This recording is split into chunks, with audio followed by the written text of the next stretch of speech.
Why didn't China colonize the Americas? Imagine a world where the first language spoken in the Americas isn't Spanish or English, but Mandarin. Where the Great Wall of China is not just in Asia, but stretches across the hills of Mexico.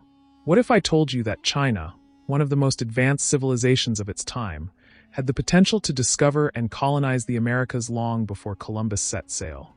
But they didn't. Why? By the 1400s, China was at its peak under the Ming dynasty. They had massive fleets, far superior to anything Europe could produce.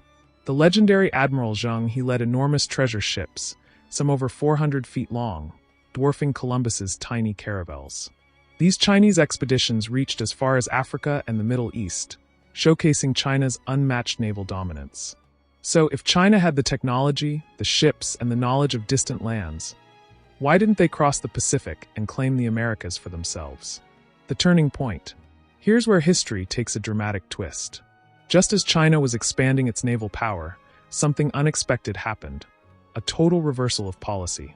In 1433, after decades of oceanic exploration, the Chinese emperor suddenly banned large-scale naval expeditions. The magnificent treasure fleets were dismantled. Shipbuilding for long-distance travel was restricted. China, which once looked outward, now turned inward. But why would an empire so powerful abandon the seas? Reasons behind the retreat. 1. The cost factor. These grand voyages were incredibly expensive. China was facing internal problems, including conflicts with the Mongols in the north. Many officials believed money was better spent defending the empire rather than exploring distant lands. 2. Political shift.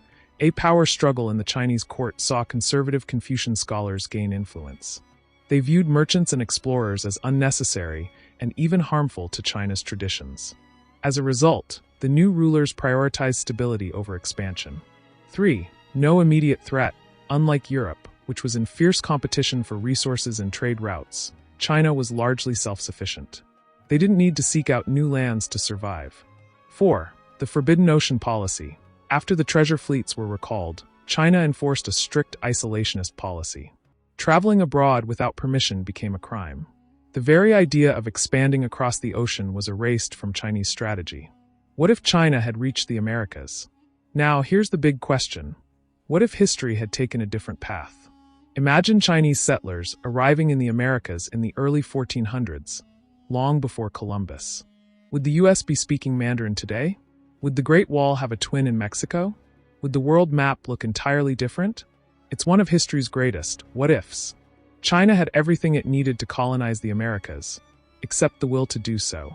While Europe was hungry for expansion, China turned inward, sealing its fate.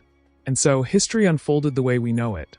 Columbus, the Spanish conquests, the rise of European empires. But next time you look at a world map, ask yourself, what if China had never closed its doors?